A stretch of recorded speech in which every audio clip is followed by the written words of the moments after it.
Hello and welcome to the AIDEM Interactions. I have with me Revati Laul, the one who has written what I would call is a watershed book in the history of chronicling communalism in this country. Of course, it's about a watershed event, the Gujarat riots, but it's got a very unique perspective. The perspective is from below. It is the story of three people who took a very active part in the riots, and of course, and how their life turned out over the next decade and a half. Revati Laul, welcome to the AIDEM Interactions. Thanks, Venkitesh. Let me tell you at the outset, it's one of the most fascinating books I have read in the recent past. Gosh, I'm embarrassed to hear that. No, basically, I think, I've always been a kind of, as a journalist, I've always tried to chronicle history from below. And I think your book has done a wonderful job. And of course, incidentally, I should tell our viewers that this book has a Malayalam translation already. Srijit Divagaran, who's also a great friend of the AIDEM, has written the translation, has been published. And people who read Malayalam should get this book in Malayalam. People who read English should read this book in English. Coming back to the book, so I am somebody who believed always, that part of the job of a journalist is to chronicle history from the ground. And you did something very amazing, something, of course, not normally journalists don't have the kind of discipline to do it. You chased the story. You kind of, looked at these people who are the central characters of your book for something like 14 years. So tell us something. What is the kind of rigor that went into it? How did you first get interested in this topic? I was a television journalist with NDTV when the 2002 violence, the pogrom against Muslims happened in Gujarat, in which 18 districts, there were Hindu mobs that fanned out and attacked Muslims as retaliation for car sevaks who were killed in a train journey the previous day. I was a journalist in NDTV and I was posted to Gujarat after this pogrom, the year after the pogrom. And I... Same year or the year after? Okay. The year after. And I asked myself this question: what is it that made so much of middle class Hindu Gujarat support the mobs and be part of the mobs? I'm saying middle class because before this, the kind of communal riots we've seen in India, where there's been, firstly, this was mostly an annihilation of Muslim project. It wasn't an even Hindus versus Muslims or Hindus versus Sikhs or Hindus versus Christians.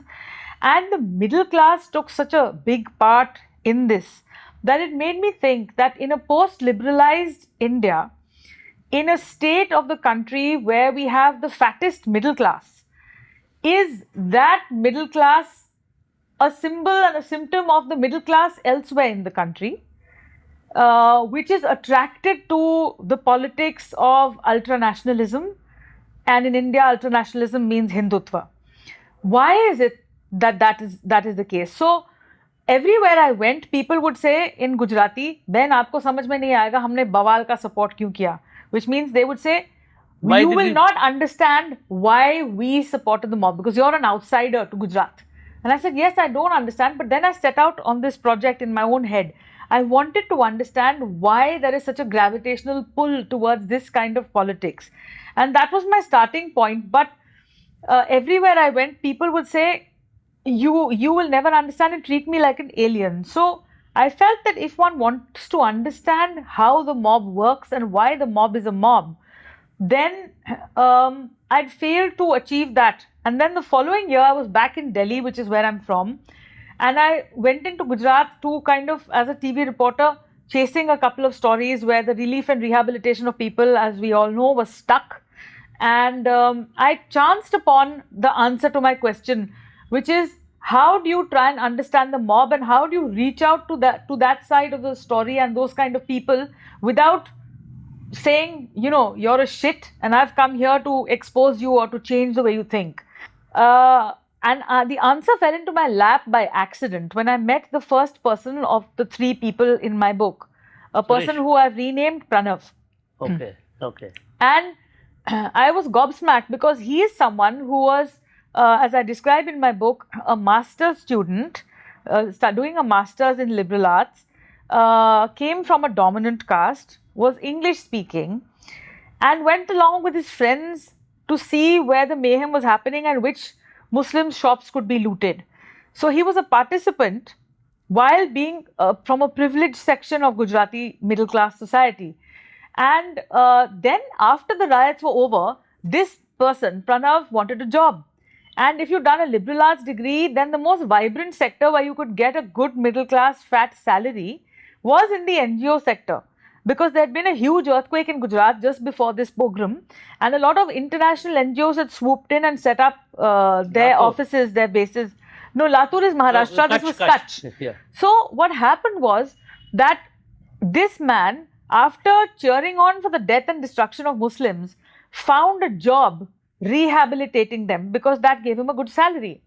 Now, he continued to hate Muslims while he was doing this job, distributing relief and rehabilitation.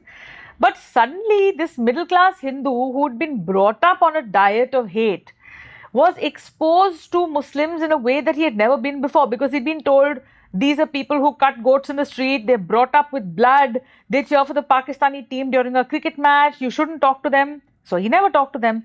Suddenly he realized, oh my God, they're a lot like me. And that scared him, it unnerved him.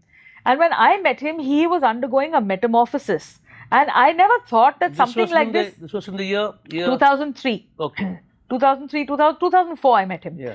Now, in 2004, I did not think it was possible for someone to transform from a position of hate where they've actively participated in a bloodletting of this kind and then change to become a left liberal atheist. I didn't think it was possible. And then I was gobsmacked by this story. I said, oh my God, then I don't understand hate. And I also saw that if one has to actually see why people are attracted to, let's say, Mr. Modi and his politics as a chief minister of Gujarat, why is it that election after election, post the 2002 pogrom, he won? That's the clue to the rest of the story of why this hate is attractive. It's because the rest of the country was shaming Gujarat and saying, you've done a terrible thing by participating in this bloodletting. But Modi was telling people, I understand that your pride was hit, that the Muslims need to be taught a lesson, and he was allowing people to not feel guilty about what they had participated in. So I realized one very important thing, that if one has to understand how to work as a media person with this hate and how to unpack it and how to unravel its threads, first we have to see why it's attractive, and we have to also understand how, if we see these places as fixed, we are also responsible for fixing this hate. Why? Because it means that we're telling someone, you're a schmuck, you took part in this, you're forever a blackguard. And we are then not allowing that person to escape from that and have a cathartic release. Around the world, like when we look at apartheid in South Africa, there have been experiments tried with truth and reconciliation, although I don't think that worked. Even there, one has read, and people who've been there and worked with this say that it's a failed experiment. But there is, like from Nazi Germany onwards, you will see that there are attempts for catharsis. And I also, when I began to dig this deeper, one of the best known political scientists who's written about genocides is Mahmoud Mamdani, who wrote When Victims Become Killers about the Rwandan genocide in 1995, where the Hutus obliterate 95,000 Tutsis. He said that the most disturbing aspect of a mob is not the crimes, the individual crimes they commit, because a psychopath can go and cut someone's head off and cut off their body parts, but it's the group. It's the fact that the entire mass of people has turned a particular way. We have to understand what that mass is. So my motivation, to take a very long time to answer your question, is this. It was this. I wanted to live and work in Gujarat because I wanted to understand why the middle class is fascinated. So Pranav gave me a clue, and he opened the door for me to enter that space, because I said, if he is allowing me to tell his story of uncertainty, of being unsure, and then of changing. That's very important. This sort of hate, if it can change, then there is hope yet in this world. But Otherwise, what is the point? Pranav is not a representative of the Gujarat. Exactly. He was an outer kernel of the mob, but it led me to ask this question for myself. What is hate? And if hate can transform, then we need to understand it. There's the other people in my book, Suresh, who cut and killed Muslim women and children while being married to a Muslim woman himself. But that was essentially, he got married because he wanted to take a revenge on... Absolutely. So he's another part of the book, and there's a third called Dungar, who is in between these two characters, who burnt houses of Muslims, undergoes some amount of remorse, partly to get himself off the hook, and partly because he also felt some remorse. So it was an in-between thing. So what I discovered is that hate, just like any other emotion or idea, is a spectrum. It's not one thing. Everything and its opposite is true at the same time. And its complexity is what we require to work with as writers, as journalists, as activists. If we want to change it, first we've got to get to the bottom of it. We have to get inside the belly of the beast.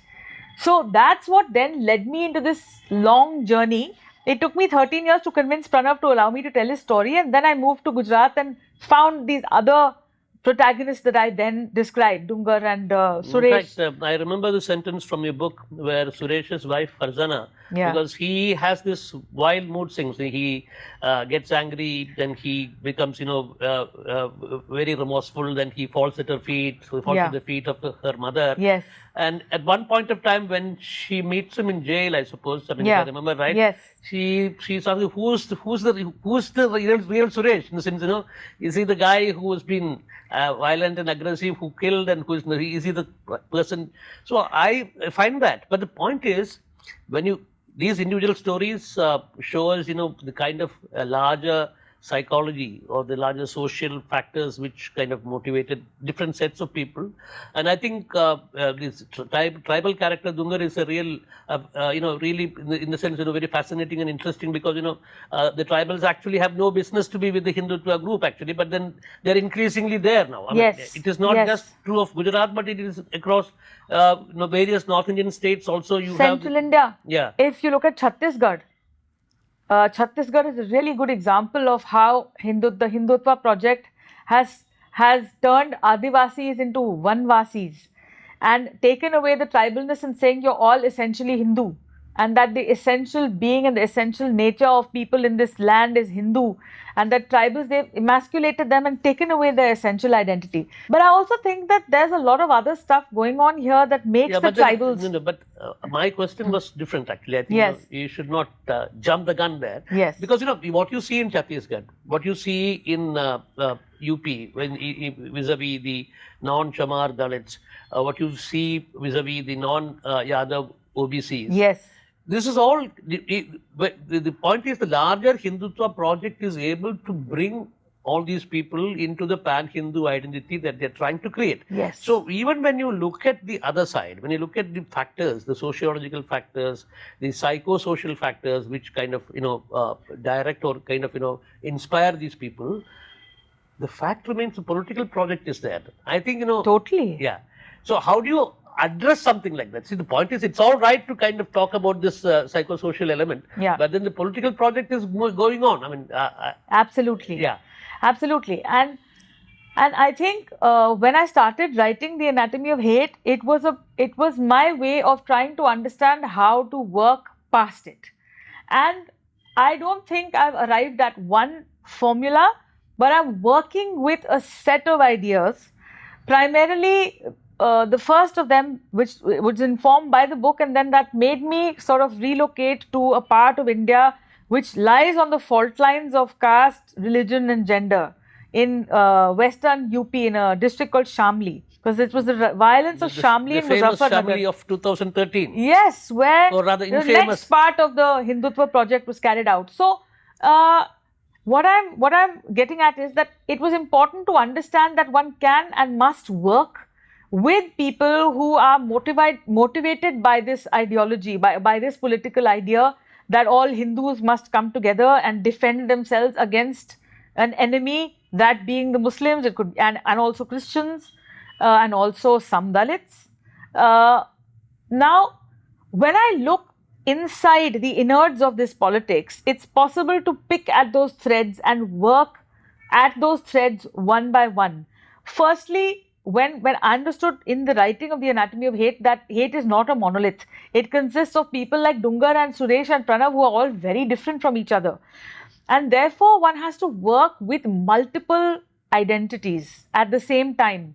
Just like the Sangh has worked with multiple identities to bring them into the fold, to actually unpack that and bring back a secular identity requires us to also work in complex ways at the matrix and understand that what will work.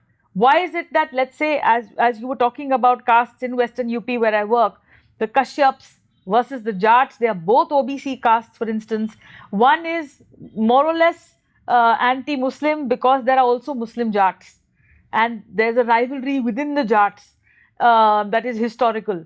At the same time, the Kashyaps, who are also OBCs in the same area, are landless daily wage workers working on farms of the rich Jats.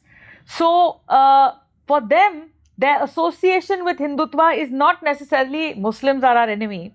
It is the Jats are our enemy. The Jats are molesting our women. They are snatching away our land. They're the big bully.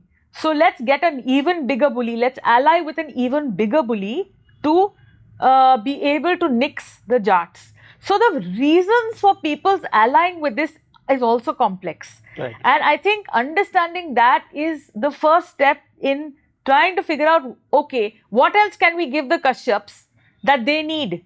If they're not looking to bash up Muslims and they're doing that because they know it will make them curry favor with the powerful, what else can we give them that will make them not do that? Then let's start looking at what those other things could be. What else do they need? And that starts with the one thing that many of us Indians, and I am certainly guilty of, is not listening, but talking too much. So if one sits back and listens to people like this and they say, we want our hospitals fixed because in COVID they were dying in their homes. So let's see how we can make ideas of the constitution like secularism, like fraternity, like brotherhood, like sovereignty walk on the ground. So what we did was we said, okay, fine. If the Kashyaps were to ally with the Chamars and the Valmiks and the Muslim Jogis and the Muslim Fakirs and many other castes together and petition the government as a big mass to say, until you can fix our local health sub-centers, please make free health camps happen. How long have you been in Shamli? 2.5 years. Yeah, I'll ask you one question. Because let me just finish this thought. Yeah. So what happened is, when they succeeded in petitioning the government, and because we got 111 signatures to the district of magistrate of Shamli, she agreed to set up these free health camps. Now she's agreed to do the next step, which is to fix their local health system. So they're seeing that when they are not operating only as Kashyaps, but they're getting together with Valmiks and Chamars and Fakirs and Khatiks and Jogis, then they are more powerful. So that is one way of approaching a polyphonic sound, a heterogeneous fraternity to counter a homogeneous idea. How do you build a group, a fraternity on the ground that is polyphonic and that understands that we will get something out of this? What is that something that they want? Roti kapda makan. We want our livelihoods, we want to be able to survive, and the rest can, go take a flying leap. Well, I think, it is a little bit contentious according to, because I also have been covering North India since 1986. Yes. I know the caste structure, I know how Hindutva has been working. But the question that I wanted to ask you was, you are doing the work in Shamli under the aegis of Sarfarish, your organization. Yes, the Sarfaroshi Foundation. Sarfaroshi Foundation. Yeah. After Bhagat Singh and, Sarfaroshi ki tamanna ab hamare dil mein hai, which was a revolutionary war cry in the 1920s, in which they said, the revolutionaries said, that we will continue to be enslaved even after the British have left if we are casteist and we are bigoted religiously. We have to shed that. So we are kind of taking that unfinished idea forward. Yeah. But my question was something different. I mean, Sarfaroshi, I just wanted to bring in because I want to know the organization which was involved in this work. Yes. But There are hundreds of journalists who went to Gujarat Yes. between 2002 and now. Yes. I also went to Gujarat. I didn't go in February or March, but I went in 2002, October, November. Of course, I also recorded a lot of, stuff from there. I also met a person whose wife had died in the Godhra fire, and he was not Dr. Raval, I suppose. Yeah. He did not have very pleasant things to say about the Vishwa Hindu Parishad. But I think this gets reflected in Suresh's story also. Yes. When the big leaders of the Vishwa Hindu Parishad BJP don't get listed in the case, whereas he gets listed. But my question is different. My question is that hundreds of journalists, including me, went, but we don't come back and we don't think in terms of starting Sarfaroshi Foundation or looking at these answers on the ground. So why Revati Laul has done this? I don't know. I think everybody does something or the other that is unique to them. This just happens to be my particular quirk or tick that makes me work. There are I think personal reasons. There are. I think to begin with, as a journalist, like when I was a student and I was in college in Delhi, the Babri Masjid demolition happened when I was in second year college, and I witnessed it.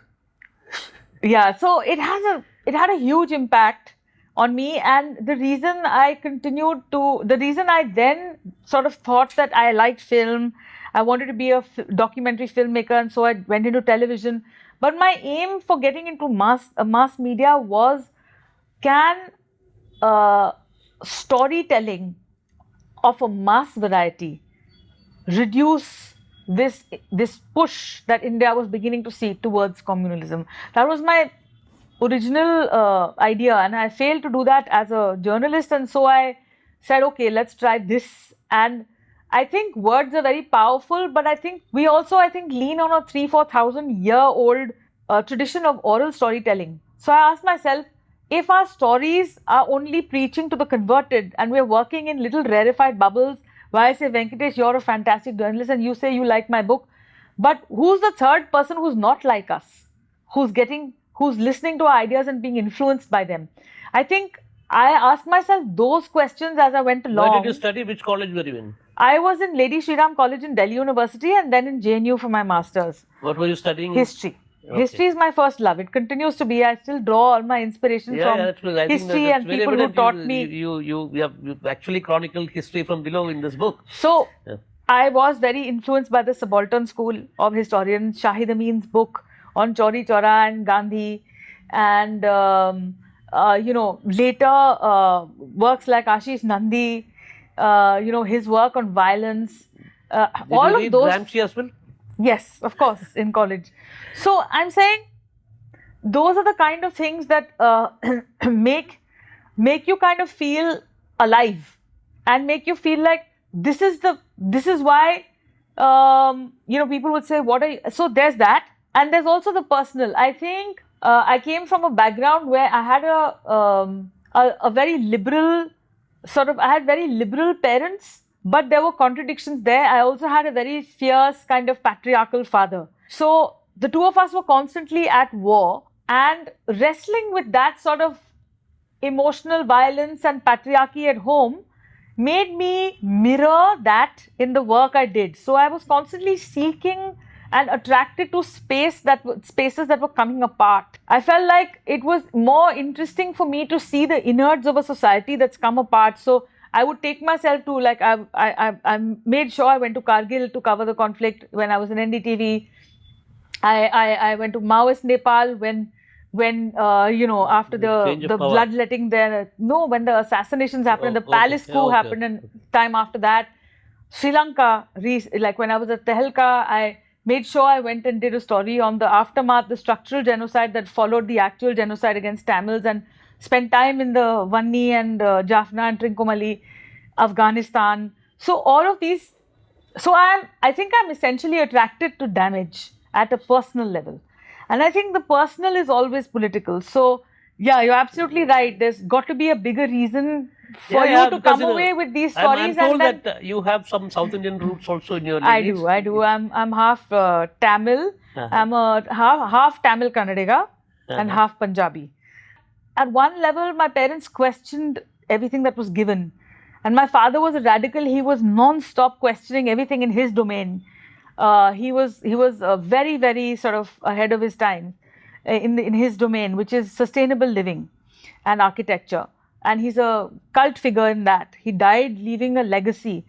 But he was also an impossible person to live with and very violent to live around. So I think at one level, when you have a liberal background and then it's also mixed up with something that is completely illiberal, it kind of makes you a strange beast. So well, I don't know how to put it, because I think you have a kind of penchant, you've got an affinity for very strong words, like so you use the word beast. I'm an agent provocateur. Yeah. I like provocation. Yeah. You use the word I think I'm in the right beast. profession. Yeah. It's been very nice talking to you, and of course, I know that I have not been able to cover the book in some detail, but the point is, the book needs to be read. Whoever is listening to this conversation, I am telling you, if you want to understand, especially one part of the Gujarat story, which we journalists, not many historians have been able to address, read Revati Laul's this fascinating account of three people, and through them you can see how this whole thing, the psychosocial elements of how this whole narration came up, how this is continuing to stay in Gujarat.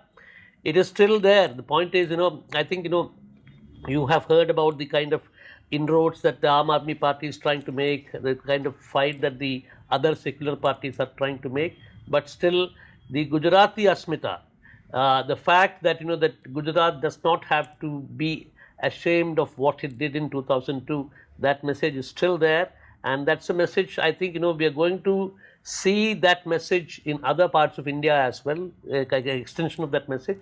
But then Revati Laul's book is a very important signpost to understand what is happening, what happened in Gujarat and what is happening to this country. We'll continue the conversation at different junctures. We hope to come to Shamli and see how your work is progressing. We'll do that in due course. Thank you very much for talking to the AIDEM. Thank you so much for having me. And you're welcome to Shamli.